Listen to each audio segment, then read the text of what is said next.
I've realized that whenever I'm feeling a lot of guilt or shame, fear, I know that those are lower vibrational energies. And the Bible says that God has not given us the spirit of fear. The Bible says that God does not condemn us.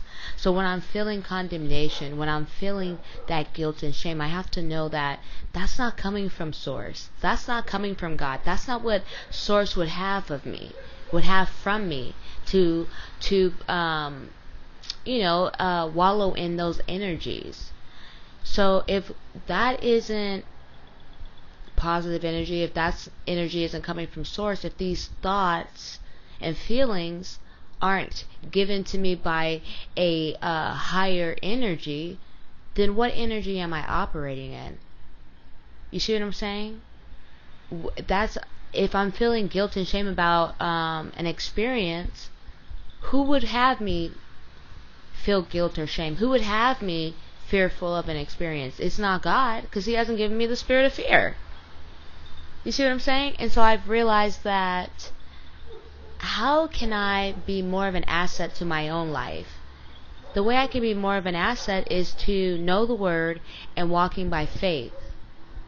So if the Word says that I don't condemn you, why am I going to sit up and condemn myself? Instead, I ask myself, what can I learn from this experience?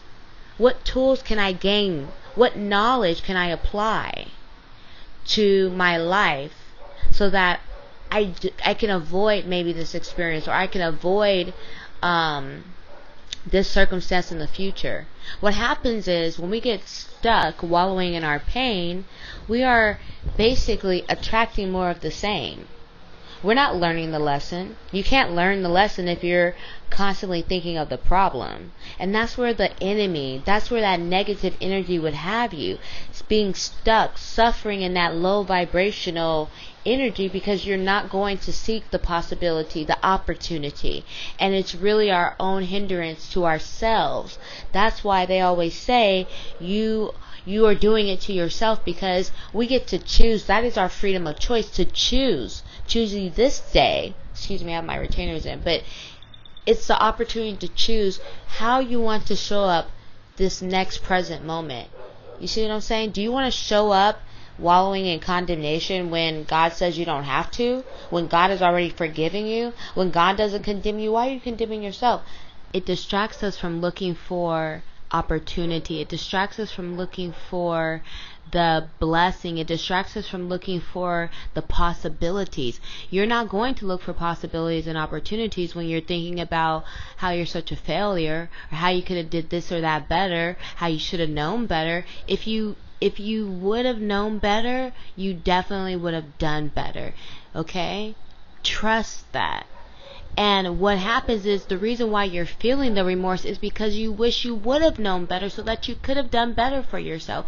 Show yourself grace, just as Source extends grace to you. It doesn't benefit you to wallow in shame and regret and in guilt. You see what I'm saying? Again, when we do that, we create our own suffering. That's why so often we hear you're doing it to yourself.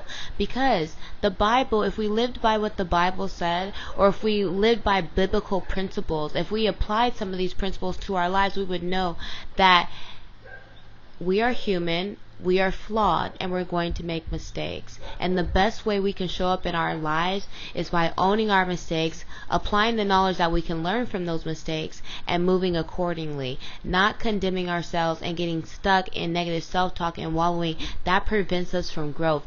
That prevents us from change. That prevents us from living a healthy life.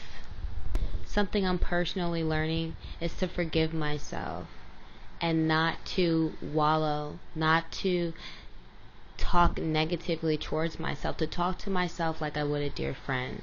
To forgive myself, make healthier choices, be committed to making healthier choices, and moving forward.